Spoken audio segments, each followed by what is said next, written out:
Good evening. Welcome back, everyone, to Trials to Triumph. I'm Pastor Brad Closter from the Rock Church in Bel Air, Michigan.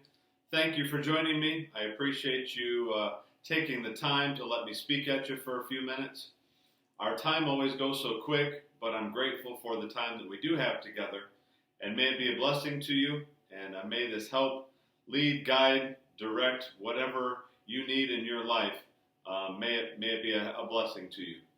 We have been talking about faith and living by faith. The book of Habakkuk says the just or the justified, that's you and that's me, that we live by faith. And so that's what I believe. I'm going to do that the very best of my ability, and I'm going to help you do that as well. And if we say we live by faith, then we ought to have some proof of that, don't you think? Like, it shouldn't be something that we just talk about and say, oh yeah, I live by faith. Okay, I love it, but what's the proof? Like, show me that you're living by faith. Show me, what does this look like, and what does it sound like? What is your life proving that you live by faith? And so we've been talking about just a few simple points about what it looks like, what it actually looks like in somebody's life to live by faith. And we started out, we talked about the fact that the first thing you need to do is meditate on the Word of God. And the second thing you need to do is you need to agree with the Word of God. Okay? Now, let's get into it tonight and add our next point, our next step in this entire process of how we can live by faith. So here we go. I've got a verse for you. Hebrews chapter 4, verse 2, one of my all-time favorite verses about faith. Let's see what it has to say, and we'll get our point out of this. For it says, "For indeed the gospel was preached to us as well as to them." In other words, there was one big group of people who this was preached to. The gospel was preached to this whole crowd. It was preached to us and to them. So this whole group, the gospel was preached to. But the word which they heard did not profit them. Well, I thought it was the same gospel. How could the preaching of the gospel not be profitable? Well, let's find out. Not being mixed with faith in those who heard it. So here we go. The Bible was preached, the gospel message was preached to the people on the right hand and the people on the left hand. The people on the right hand, for example, they heard the word. They mixed it with faith. They did everything they were supposed to do, and it was profitable to them. The people on the left hand heard the same word, same word, heard the same word, maybe from the same preacher, maybe the same message, everything. But they didn't mix their faith with it. And they didn't believe that it was relevant for their lives. They didn't believe that could actually happen for them. They didn't believe, for whatever reason. I don't know why. It doesn't give us reason why.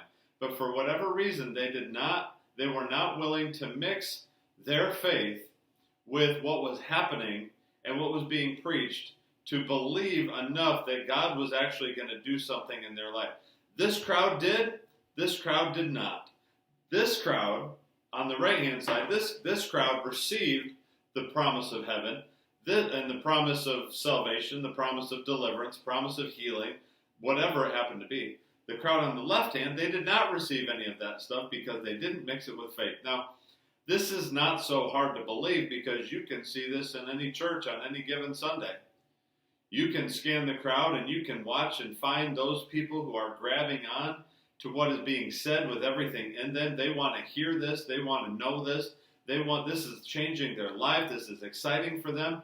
And then there are those who can't even hardly stay awake during the same exact message. What does that mean? What is happening there? The preacher is exactly the same. The message is exactly the same. But there's something about the hearer. There's something about the person who's being presented the information that there are those who are willing to mix what they hear with faith, and there are those that are willing to not mix it with faith. They just want to do it their way and the way they want to do it, the way they want to handle it, and it is what it is. And it's really sad, but it's truth. And if you and I want to be those who live by faith, which we should, and that should be a motivation in our life and in our heart, if we want to be those who live by faith, then we need to, and I haven't even said my point yet, I guess, but here would be the point of the evening tonight. The point is that you add your faith to the Word of God. So I'm thinking about the Word of God, I'm agreeing with the Word of God, and then I'm adding my faith, believing that it can happen for me. That this breakthrough, this healing, this deliverance, this whatever it happens to be, that this thing can happen in my life. Yes, I see stories of it in the Word of God. Yes, I see other people's lives that have been changed by the power of God. Yes, I see that, and I see this, and I see all of these different things. But I'm adding my faith because I'm believing that this is more than just a story. This is more than just a historical account. This is something that can happen in my life. And when you start to reach out like that, and when you start to add your faith and mix your faith into this Word of God, you're going to find out that there are things start to happen for you because God is moving on your behalf. I pray and I believe that every single one of us grab onto this, and we're not hearers of the Word only, like it says in James, but we hear the Word and we do the Word. We mix it with our faith, and we watch God move, and we watch things start to happen in our life. Hey, thanks for joining me tonight. I love it when we can open up the Word of God a little bit together, and I love talking about faith. And I hope this blesses you. I hope it challenges you. And may you be a person who doesn't just say you live by faith, but you actually are doing it. Hey, thanks again for joining me. We always have a great time. We will see you next week on Trials to Triumph.